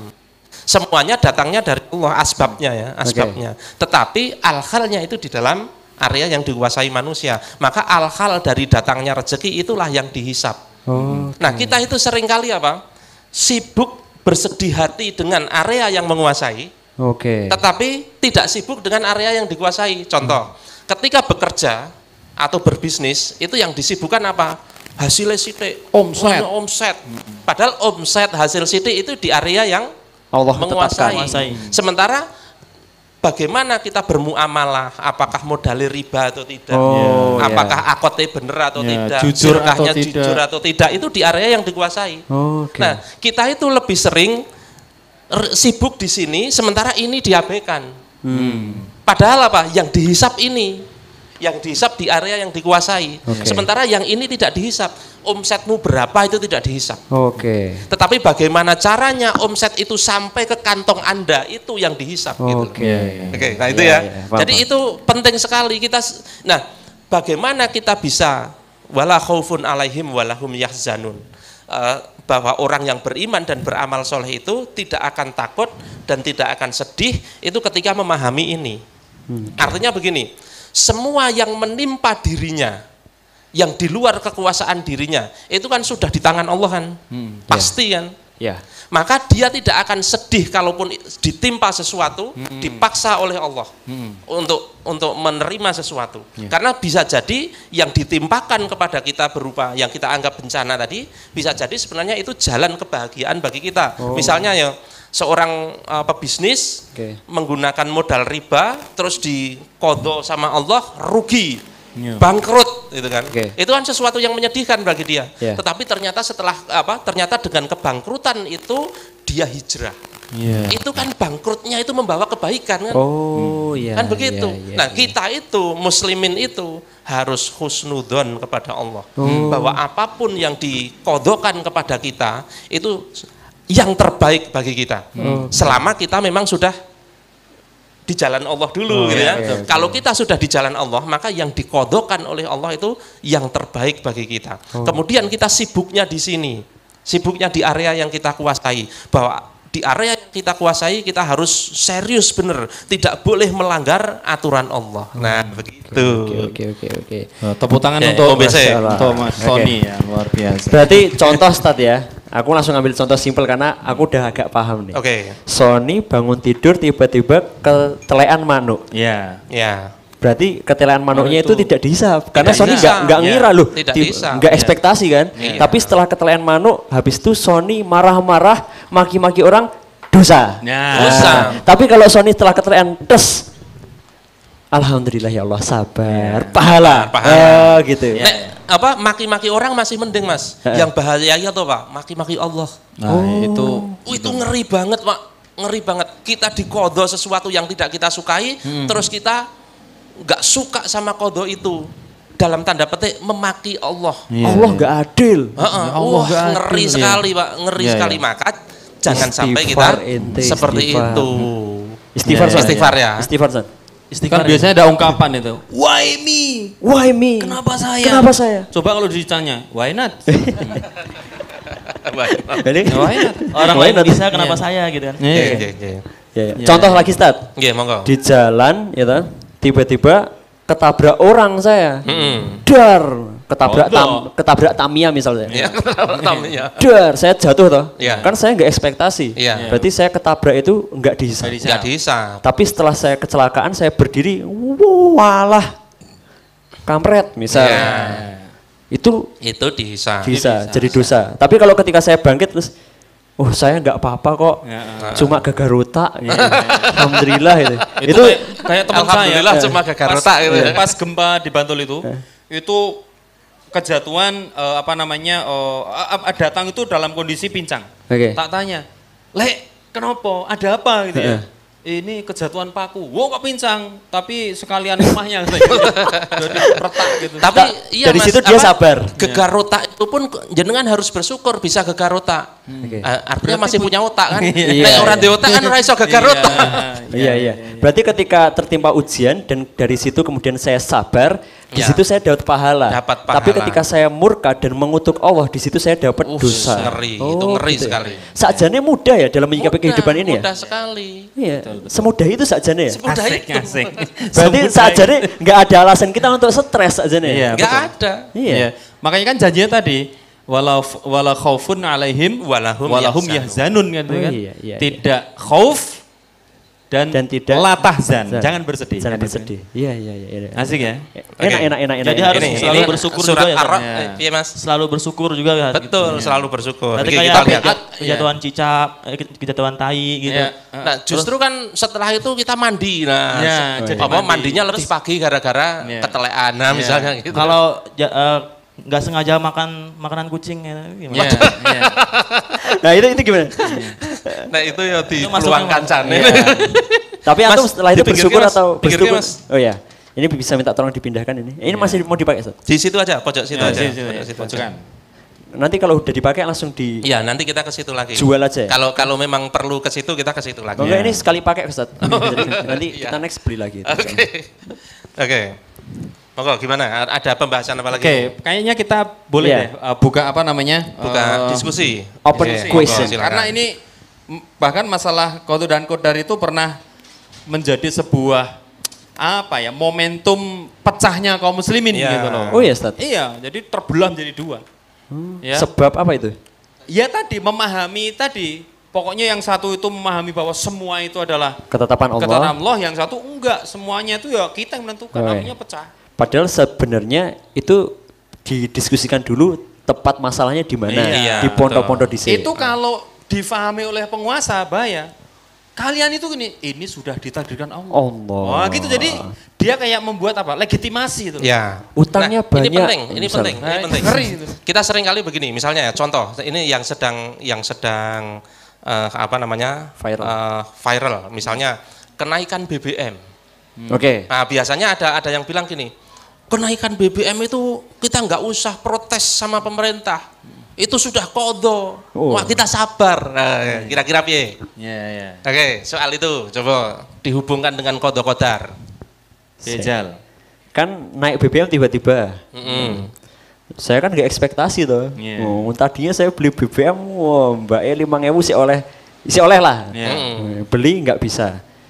Berarti itu kan saya tidak menguasainya ya. Nah, terus kemudian setelah itu saya bersabar. Atau kemudian memaki Allah. Saya memilih untuk bersabar. Memilih bersabar. Tapi mbok yo sing ngunggahke BBM kuwi mbok yo sadar. Nah, itu kan gitu. Oke, betul. Jadi gini, kita lagi-lagi dipanta-panta tadi, dikelompok-kelompokkan. Gitu. Amaliyahnya siapa? Amaliyahnya kita sebagai rakyat. Oke. Berarti bagi kita naiknya BBM itu qadha atau bukan? Qadha. Berarti kita dalam hal kenaikan BBM yang menimpa kita, yang membuat kita terus kemudian penghasilannya jadi rada mungkret gitu kan, itu sabar. Betul, memang betul sabar. Tetapi kita lihat bagi yang menaikkan, yang menaikkan berarti itu qadha atau bukan? Pilihan. Nah, kalau itu pilihan harus sesuai dengan aturan Allah. Maka sekarang kita tanya soal BBM. Itu sebenarnya aturan Allah gimana? Itu ada di ada itu. Ada. Itu jadi contoh ya. Ada hadis. Al muslimuna suraqa'u fis salasin fil ma'i wal kala'i wan nar. Al muslimun, orang muslim ini dalam artian rakyat. As-suraqa'u fis salasin, berserikat bareng-bareng memiliki fis salasin 3 perkara. Filmai sumber daya air, wal kalai sumber daya vegetasi, wan nar sumber daya api. Kita mulai dari awal lagi. Filmai sumber daya air berarti apa? Danau, laut, sungai. Saisine termasuk sumur. Sumur itu milik bersama sebenarnya. Makanya Utsman itu ketika membeli sumur itu monggo diambil kan gitu kan, karena paham dia. Filmai berarti seluruh sumber daya air itu pada prinsipnya adalah milik rakyat, milik kita bersama. Wal kalai sumber daya vegetasi itu padang rumput, hutan belantara, itu juga milik rakyat, milik umat. Wan nar, dan sumber daya api itu bisa gas alam, minyak bumi, batu bara, itu milik umat. Berarti harusnya sumber daya yang semua kita sebutkan 3 tadi itu harusnya milik umat. Kalau milik umat itu artinya apa? Ya milik umat gitu. Tidak ada yang berhak mengambil keuntungan dari hal itu selain umat itu sendiri. Sekarang kita lihat yang mengambil keuntungan dari BBM siapa? Misalnya kita di sini punya sumur minyak misalnya, yang ngambil siapa? Harusnya yang ngambil adalah umat. Walaupun umat itu bisa mewakilkan ke negara. Tapi negara itu hanya operator. Hasilnya untuk umat gitu. Contoh ya. Nanti berarti BBM itu harusnya gratis atau dijual. Nah, gitu kan. Gini, kalau memang dijual dan tidak boleh itu memberatkan rakyat, satu, aturan dari Allah begitu. Kalaupun ada keuntungan itu harus kembali kepada rakyat untuk memenuhi kebutuhan rakyat. Karena nanti di dalam ekonomi Islam itu ada kebutuhan pribadi, ada kebutuhan umat, ada kebutuhan negara. Nah, air, api, vegetasi itu untuk memenuhi kebutuhan umat secara bersama-sama. Karena nanti di dalam Islam itu kebutuhan pokok itu ada 6. Yang 3 itu urusan pribadi, yang 3 berikutnya itu urusan bersama. Oke. Sandang, pangan, papan itu urusan pribadi. Maka urusan sandang jenengan itu ya urusan jenengan dewe. Papan pangan jenengan itu urusan jenengan dewe, termasuk anak istri itu ya urusan suami gitu. Tapi pendidikan, kesehatan, keamanan itu urusan bersama. Maka di dalam sistem ekonomi Islam, pendidikan itu wajib gratis. Kesehatan itu wajib gratis. Dari mana biayanya? fil ma'i wal kala'i wan nar. Jadi enak toh. Jadi kalau ada sumber daya air, api, vegetasi yang kemudian menimbulkan keuntungan, keuntungannya ya untuk membiayai rakyat itu. Negara tidak boleh ngambil keuntungan. Terus negara dijalankan pakai apa? Negara dijalankan pakai selain 3 itu. Kan masih banyak, misalnya tambang bauksit, tambang nikel, tambang timah, tambang emas, tambang tembaga, semua itu milik negara. Kalau air, api, vegetasi milik rakyat. Bedanya apa? Kalau negara itu ya untuk membiayai pembiayaan negara. Misalnya apa? Bayar aparat, bayar PNS, bangun jalan, dan lain sebagainya. Itu pakai selain air, api, vegetasi. Nah, itu di dalam sistem Islam. Kalau di dalam sistem kapitalis yang sedang berlaku sekarang, sumber dayanya semua diserahkan kepada swasta. Akhirnya negara membangun dirinya dengan utang, dengan pajak. Rakyat membayar pendidikan, kesehatan, keamanan, bayar sendiri. Kalau di dalam Islam nggak begitu. Nah, jadi ketemu kan. Nah, sekarang kita kembali kepada kasus tadi, kasus kenaikan BBM tadi. Kenaikan BBM ini urusan siapa? Dari mana itu persoalannya, itu harus dijabarkan, baru kita bisa mengambil sikap. Oh, ini menyalahi aturan Allah. Kalau menyalahi aturan Allah, sikap kita bagaimana?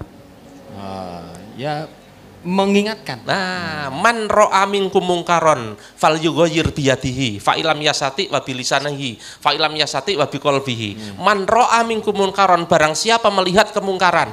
Definisi kemungkaran apa? Merugikan. Bukan, kemungkaran itu ketika hukum Allah tidak diterapkan, itu kemungkaran. Ketika hukum Allah diselisihi, itu kemungkaran. Di dalam hal harga BBM tadi, ternyata menyelisihi aturan Allah. Berarti kemungkaran bukan? Kemungkaran. Fal yughayyir biyadihi, ubahlah dengan tanganmu. Dengan tangan itu bimakna hakiki dan bimakna majasi. Kalau makna hakiki ya diubah nganggo tangan. Iso? Nggak bisa. Nggak bisa. Fal bimakna majasi, makna majasi dari tangan adalah kekuasaan. Kita nggak punya kekuasaan, kita rakyat biasa. Berarti kita tidak bisa mengubahnya pakai tangan. Fa'ilam yastati, nek ora iso nganggo tangan. Fal yughayyir fabilisanihi, nganggo lisan. Dan itu di dalam kekuasaan kita, ya nggak? Bahwa kita harus mengatakan yang hak, menunjukkan yang batil, bahwa itu batil, bahwa BBM dikuasai swasta itu batil, kan kita ngomong gitu kan. Itu di dalam hal area yang dikuasai, bahwa kita sabar menerima kenaikan harga, itu betul, kita memang harus diperintahkan demikian, tetapi kita di waktu yang sama juga mengingatkan kemungkaran yang dilakukan oleh penguasa. Nah, itu. Masya Allah, beri tepuk tangan lagi teman-teman. Masya Allah. Itu the power of pondro-pondro mau ya. The power of pondro. Enak ya sebenarnya kalau mikirnya kayak gitu tuh jadi tek. Ya jadi nggak stres. Nggak stres. Jadi ternyata enak ya Ustaz, kalau hidup tuh diatur. Iya. Enak ternyata kalau hidup itu diatur. Nah, akhirnya berarti antum tadi menarik omongan yang di awal tadi ya? Iya. Alhamdulillah. Kita patut syukuri. Aturani sopo kan itu. Berarti ya itu kalau saya hidup diatur oleh Islam luar biasa. Iya. Dengan aturan sebenarnya Allah. Begini, soal aturan. Manusia itu sebenarnya suka bebas atau suka diatur sih? Suka bebas apa suka diatur? Manusia itu suka bebas atau suka diatur? Bebas. Oh, bebas. Oke, contoh. Ada orang nyari kos-kosan. Cowok nyari kos-kosan. Pengennya kos-kosan yang bebas atau yang diatur? Misalnya, ada kos-kosan yang tutupnya jam 9. Setelah jam 9 tidur di depan gerbang, misalnya gitu kan. Di kamar tidak boleh masang poster-poster artis. Bolehnya masang presiden dan wakil presiden, misalnya gitu kan. Bolehnya masang foto yang punya kos. Nah, misalnya gitu. Yang satunya kos-kosan bebas. Mau Las Vegas. Jam berapa terserah, mau bawa apa bebas terserah. Pilih yang mana? Bebas. Saya mau bawa motor orang, saya mau bawa mobil orang, bebas. Oke, kita masuk ke kos yang bebas tadi. Tengah malam kebelet beol. Wah, ini kan bebas, kamar-kamarku sendiri bebas. Langsung ning pojokan telotok. Lu bebas dong kamar-kamarku sendiri kok. Ya enggak? Bebas kamar-kamarku sendiri. Habis itu kira-kira piye? Ora iso turu kan? Enggak bisa bau ya, enggak bisa turu. Mengganggu juga. Padahal apa? sebenarnya sudah ada tulisan kalau mau buang air ke belakang. Itu aturan bukan? Aturan. Nah, ternyata apa? Aturan itu tidak hanya suka atau tidak suka, manusia itu butuh aturan. Coba nih hidup nggak teratur, wah sambiar gitu. Nah, manusia itu ternyata memang butuh aturan, bukan masalah suka atau tidak suka, tapi butuh aturan. Coba jenengan terserah di kamar yang tadi, kamar yang bebas tadi, mau pulang jam berapa terserah, mau tidur jam berapa terserah, sampai akhirnya nggak tidur 3 hari, bar itu tidur selama 3 hari, nanti kan awaknya nggak penak, sakit semua. Gitu. Nah, justru dengan teratur, dengan tidur lebih awal, bangun tahajud, sholat subuh berjamaah di masjid, itu luar biasa ternyata. Tentram, enak, gitu. Bahkan kalau yang seneng sepak bola ya, nanti kan nanti ada nobar ya. Oh iya, habis ini ada nobar. Menariknya sepak bola itu karena apa? Sepak bola ini orang menarik, menendang. Oh, menendang ya. Nek menarik gerobak. Ternyata menendangnya sepak bola. Oke. Receh juga ternyata ya. Menariknya sepak bola. Menendang. Oh, gini. Bagusnya sepak bola. Oke. Nah, tapi enak menarik. Menariknya sepak bola. Itu karena apa coba? Karena apa coba? Karena Messi? Enggak juga. Enggak juga. Karena Ronaldo? Enggak juga. Ternyata ada satu yang dilupakan. Karena garis. Betul. Coba main bola tapi nggak ada garis. Jok ngopo gitu. Mainnya ini tukang Sleman, tukang Rano garisnya opo ya. Dan ada batas waktu. Nah, ada itu malah menarik. Tapi kalau nggak ada garisnya, itu nggak menarik sama sekali. Bukankah menariknya itu karena ketika gocekan tapi nggak ngelewati garis. Itu jadi menarik. Tapi kalau nggak ada batas waktu, nggak menarik. Orang lomba lari. Apa menariknya? Karena ada aturan harus melewati garis finish. Lari 1, 2, 3, tor, nggak ada finishnya. 12. Gimana? Wes rampung hurung. 12 itu. Berarti memang aturan tadi. Aturan ternyata bikin menarik. Asik. Aturan itu bikin menarik. Ya benar. Itu mungkin yang terjadi kalau kita bicara masalah pergaulan remaja, ketika ide kebebasan laki-laki dan perempuan itu diumbar, justru yang terjadi mereka tidak pernah mencapai titik namanya kebahagiaan. Nah, itu tadi. Benar. Kan awalnya bebas, cowok dengan cewek itu ya, bebasnya. Akhirnya apa? Ternyata ada kebosanan. Akhirnya cowok dengan cowok, cewek dengan itu kan kebosanan tadi. Yang jenengan kemarin cerita itu loh. Yang cowok curhat sama jenengan. Saya sudah melihat film biru berkali-kali dan akhirnya dia justru tidak tertarik lagi dengan cewek. Kenapa? Karena saking seringnya lihat cewek gitu. Karena memang nggak ada aturan di dalam hidupnya. Betul. Saking bebasnya. Jadi Allah itu ketika memberi aturan itu sebenarnya di dalam rangka membuat hidup kita itu menjadi lebih baik. Sebenarnya seperti itu. Iya. Berarti syariat Allah itu diciptakan memang untuk memudahkan manusia. Betul. Untuk menjadikan manusia lebih bahagia. Betul. Iya. Karena misal kita kan nggak boleh pacaran nggak boleh pacaran, terus akhirnya menikah. Ya akhirnya ketemu sama akhwat tuh ya seneng akhirnya. Iya. Betul. Tapi ketika kita terbas pacaran pokoknya doleng. Akhirnya tahu. Wis tahu. Akhirnya tadi cowok dengan cowok, cewek dengan cewek, ternyata dengan manusia pun itu di barat sudah ada kebosanan. Maka diganti dengan boneka. Diganti bahkan maaf ya, di Amerika itu ada prostitusi anjing. Bayangkan di Amerika itu ada prostitusi anjing. Ngeri. Jadi sana itu anjing-anjing itu dipasang, ini ada pelanggannya. Mungkin saya pengen sama itu. Gitu ya. Ada prostitusi. Aku bayangnya ngeri. Kok bilang anjingnya lihat saya. Ada prostitusi anjing itu ada. Itu saking sudah rusaknya mereka. Bahkan ada yang menikah sama Menara Eiffel. Teman-teman silakan ya googling ya. Itu ada orang yang menikah sama bantal. Itu ada. Menikah sama dirinya sendiri itu ada. Jadi dia ngeprint, dia foto, saking kagumnya. Yang sedang ngetren itu menikah sama karakter anim. Itu yang paling tahu Mas Wahyu. Ono pelaku nih. Itu saking ketika sudah dibebaskan segala ternyata manusia justru tidak memiliki atau tidak pernah mencapai titik kebahagiaan itu sendiri. Oh, iya, yang ada betul, penasaran, malah betul, stres jadinya. Gitu. Iya, iya. Ngomong-ngomong tadi itu kita membuka forum pertanyaan kok malah. Oh iya, iya. Terus tekan dinti. Oh ya masih 15 menit masih. Ya. Silakan. Silakan. Ada. Oh, Masya Allah. Silakan. Singkat, padat dan jelas. Ya. Oke. Bismillahirrahmanirrahim. Kenalkan Ustaz, nama saya Aska. Siap Mas. Saya ingin bertanya Ustaz terkait dengan pacaran ya Ustaz ya. Di akhir-akhir ini muncul di Twitter terkait dengan jatah mantan.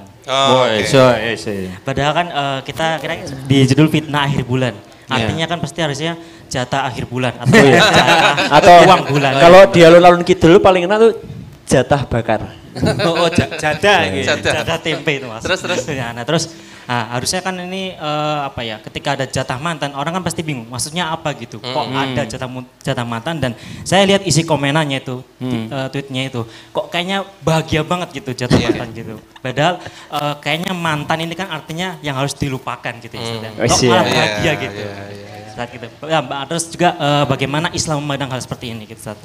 Semoga. Kok malah cuma camu tuh. Ini makan jatah bakar. Jatah sini ada kan? Oh ya ada. Jatah gorengan kalau yang ini. Ada pertanyaan berikutnya ini ya. Nanti saya jawab itu. Oke. Ini dulu. Ini dulu Oke. dibacakan. Assalamualaikum warahmatullahi wabarakatuh. Izin bertanya Ustadz, tapi afwan sebelumnya apa yang hendak saya tanyakan ini terkait dengan materi Ustadz yang sampaikan pekan lalu perihal penyakit lagi BT. Yang ternyata lahir di Jogja. Subhanallah. Ini merupakan sebuah fakta baru bagi saya yang dimana sependek yang saya kira dan saya ketahui pergerakan masif lagi BT ini ada di Sumatera. Ternyata malah Jogja. Hiks. Oh iya, harus dibaca sesuai ini ya. Iya. Terus pertanyaan saya. Madhab dohiri namanya. Dohirnya yang dibaca. Hiks. Terus pertanyaan saya pengen sekali mengetahui analisis ustadz sekalian mengenai mengapa perjanjian rumusan diberikan ruang bagi pengidap lagi BT itu di Jogja dan menyasar kalangan terpelajar karena pasti ada sesuatu dong dengan dipilihnya Jogja sebagai tempat penandatanganannya apalagi itu melibatkan kampus ternama di Jogja. Kalau rame lanjut part 2. Saya jawab yang jatah mantan ya.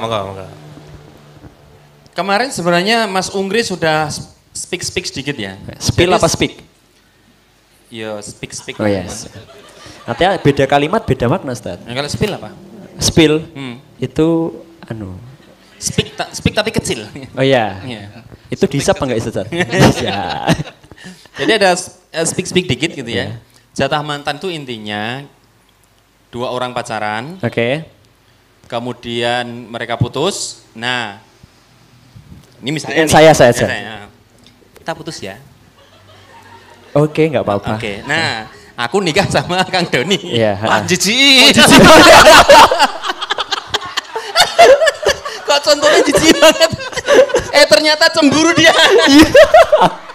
Jijik banget ya. Ya udahlah. Oke. Ada 2 orang pacaran, cowok cewek. Nah ternyata mereka putus. Akhirnya yang cewek ternyata nikah dengan orang lain. Lah si cowok itu minta jatah. Kan kamu besok nikah.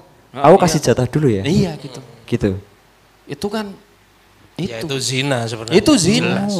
Jadi minta jatah. Mungkin itu yang dinamakan itu yang pertama ya, minta jatah itu. Yang kedua, si cowok itu pengen kayak nanam investasi.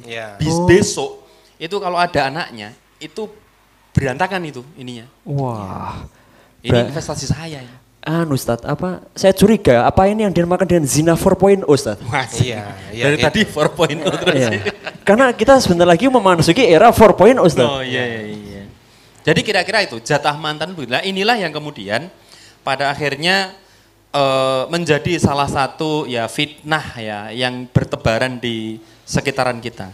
Bagaimana ternyata ketika Allah itu aturan Allah itu dilanggar ya, maka itu pasti akan menimbulkan keburukan. Jadi si cowok tadi itu pengen berinvestasi dalam tanda petik ya, ya ke cewek tadi. Sehingga calon pengantinnya tadi itu ya tinggal sisa aja gitu. Waduh. Ngeri gak sih gitu? Jadi iya. kok bisa ya gitu? Kok mau juga gitu loh? Kok mau juga ya? Nggak punya otak. Dan itu ternyata dilakukan ya seneng gitu. Iya, mau sama mau. Iya makanya kok. Dunyo. Iya. Iya jalan. Pison. Saking rusaknya gitu loh. Saking iya. Jadi itulah jatah mantan. Terus sikap kita gimana harusnya? Ya, kalau kita lihat begini, kalau Islam itu kan sangat menjaga nasab ya. Islam itu sangat menjaga nasab. Pernikahan itu kan menjaga nasab. Dan nasab itu sebenarnya menjaga manusia itu sendiri. Karena dengan nasab inilah seseorang itu tidak akan menikah dengan saudara senasabnya gitu. Karena ketika menikah dengan saudara senasabnya itu secara genetik itu ada kerusakan. Sekarang jangankan manusia ya, kucing yang ada nasabnya itu harganya mahal. Kita tidak sedang ngomong fikih jualan kucing ya. Jualan kucing itu haram, itu sudah jelas. Ini aja kuda. Kuda itu ada nasabnya. Enggak, yang saya tahu kucing, yang saya tahu kucing. Zaman dulu ketika saya belum tahu fikih jualan kucing ya, itu kan seneng sama kucing. Kucing itu harganya sekitar 1 juta, 1,5 juta kucing ras itu ya, Persia. Itu yang nggak ada suratnya. Kalau yang ada suratnya, ada calane bocah itu ya akta kelahiran. Itu harganya bisa 20 jutaan. Lah di akta itu bapaknya siapa, bapak ibunya siapa itu sampai 7 turunan itu kelihatan. Bin. Kenapa demikian? Karena dia tidak boleh dikawinkan dengan yang senasab. Ketika dikawinkan dengan yang senasab, itu gennya rusak. Contoh, kucing-kucing Jawa, itu banyak yang gennya rusak. Tanda gennya rusak itu apa? Buntutnya melengkung loh mas. Jadi kalau yang normal itu buntut itu ya buntut panjang gitu. Tapi kalau ada buntut kok melengkok, itu berarti dia nikah dengan kucing kok nikah. Kawin mesti nggak direstui sama bapaknya. Nah gitu. Itu saja di dunia hewan. Kucing loh, kucing. Lah kok menungso kok sekarang kayak gitu itu kan. Nah kalau misalnya jatah mantan tadi ya. Jatah mantan itu kan nuwun sewu, itu sebenarnya ya kalau saya melihat itu dia itu sebenarnya ya memang dasarnya pengen zina, tetapi biar aman itu ketika mau menikah. Kalau belum mau menikah kan zina nanti hamil kan ketahuan. Kalau habis itu menikah hamil kan aman itu loh. Pokoknya hanya semacam untuk sembunyi aja. Lah sekarang gini, kalau memang hamil beneran dan ternyata janin yang dikandung itu adalah dari si mantan tadi. Sementara secara hukum itu nasabnya wah ini kan kacau ini. Ternyata nanti gedenya ketemu sama anaknya ini. Ternyata sebenarnya kakak beradik. Terus nikah. Ambiar lagi. Nah, Islam itu sebenarnya ketika menata pernikahan itu sebenarnya sedang menjaga nasab, menjaga gen manusia. Nanti tolong di-searching di YouTube, itu di barat, itu sekarang ada acara talk show, di situ menghadirkan bapak, ibu, anak, terus ditanya, ya istrinya tuh ditanya, padahal anaknya sudah gede, ditanya sama moderator, jujur-jujuran, ini anaknya suami itu bukan? Ternyata bukan, langsung deng. Padahal udah gede, sama dites DNA.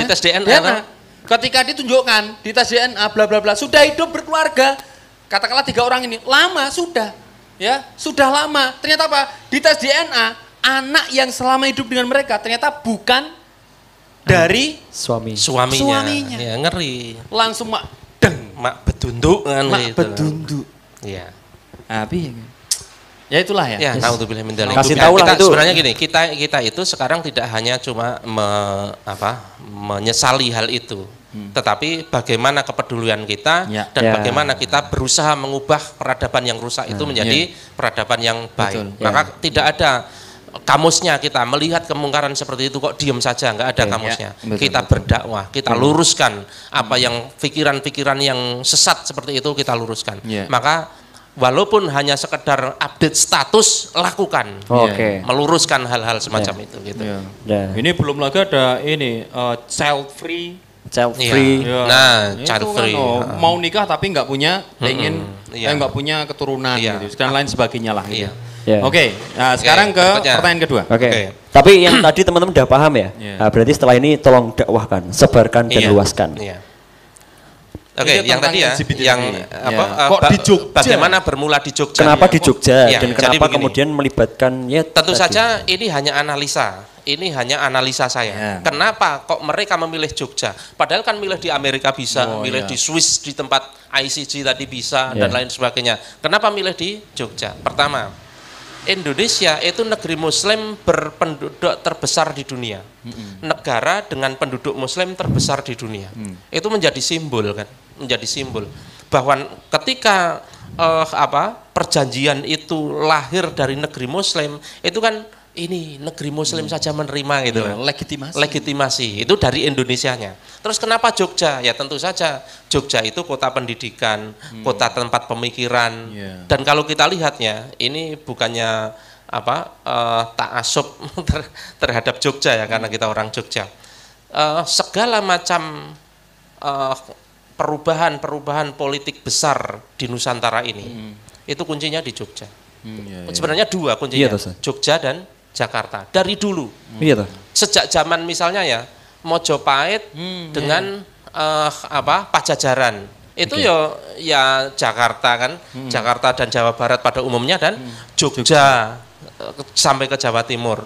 Nanti Mataram Islam juga Jogja. Nanti ketika revolusi kemerdekaan sempat ibu kotanya sempat di Jakarta, sempat di Jogja dan lain sebagainya. Ketika reformasi 98 itu tempat paling damai itu Jogja. Jakarta rusuh, Solo rusuh, Jogja paling damai. Tapi semua dikendalikan dari Jogja, mikirnya saka Jogja gitu. Iya begitu. Jadi Jogja itu memang semacam di area perpolitikan Nusantara. Jogja itu kunci. Jadi dua, kuncinya itu Jakarta dan Jogja. Jakarta itu eksekutor, Jogja itu konseptor. Maka kalau kita lihat konsepnya itu dibuat di Jogja. Ruhnya Nusantara yang berpenduduk Muslim terbesar di dunia dan pemikirannya itu ruhnya di Jogja. Maka dengan simbol-simbol semacam itu mereka lakukan itu di Jogja. Ya jawabannya itu analisa saya. Analisa. Oke. Ya, saya pikir itu. Oke. Terakhir. Oke, monggo. Ada satu lagi. Ini pertanyaan nih. Oh, ada tadi Awad. Oke, silakan. Mic-nya tadi mana? Mic-nya tadi. Ya jangan tidur Aska. Ya sini. Mas Aska. Diambilin. Ahwat Mas Aska. Ahwat Aska, ya.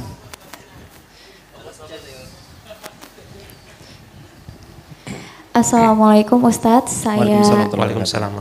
Saya difabel sejak kelas 4. Itu termasuk kodo atau kodar. Kalau saya pengen sembuh boleh enggak? Terima kasih. Difabel. Oke, difabel. Difabel tentu saja kodo ya. Tapi pasangannya bukan kodar loh ya. Nanti kodar itu beda lagi urusan. Itu nanti, jangan sekarang. Kita bahas kodo dan area yang dikuasai dan area yang menguasai. Area yang menguasai itulah yang namanya kodo gitu ya. Kalau kita terlahir difabel, memang mak ceprot sudah seperti itu ya kodo gitu. Itu kodo. Apakah kita tidak boleh berikhtiar menuju kesembuhan? Ya boleh saja, boleh saja. Karena ini bukan sesuatu yang melanggar fitrah. Kalau melanggar fitrah itu kan dilahirkan laki-laki pengen jadi perempuan kan itu kan.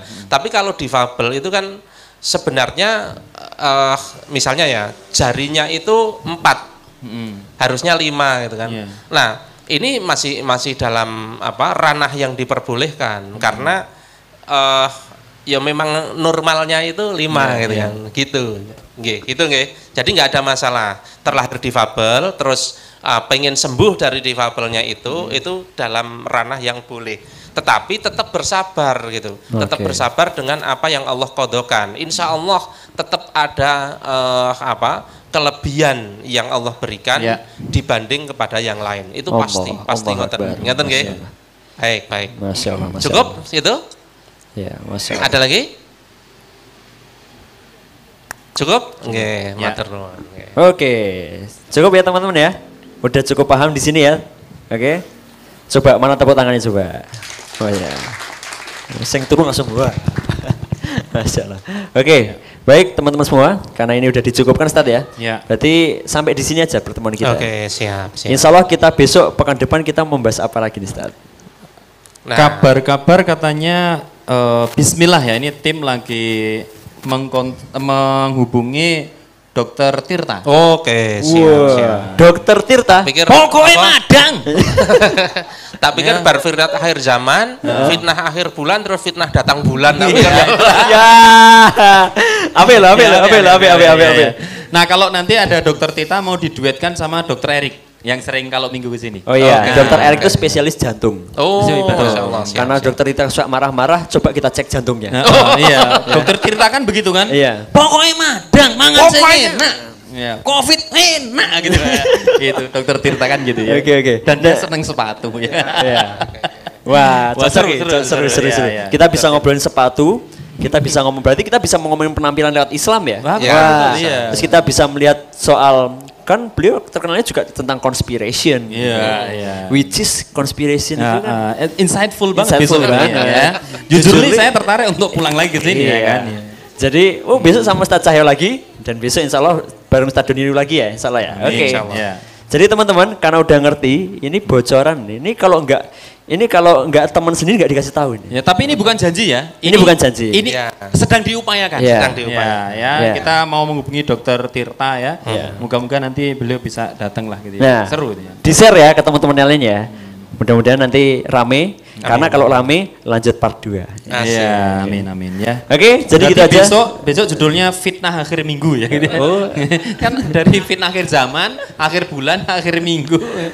Ya, akhir pekan ya. Akhir pekan. Gitu, terus akhirnya. Ya, akhirnya ya. Oke. Terus akhir kehidupan.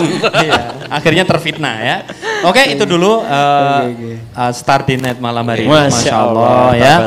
Ya, mohon maaf sebesar-besarnya dari kita kalau ada kesalahan dalam tutur kata. Ya, kita berikan aplaus luar biasa untuk Mas L ya, dan juga Mas Sony ya, yang itu rela untuk mewakili. Itu hanya settingan. Hanya settingan. Enggak beneran. Ya. Kalaupun beneran ya tolong jangan diaminkan ya.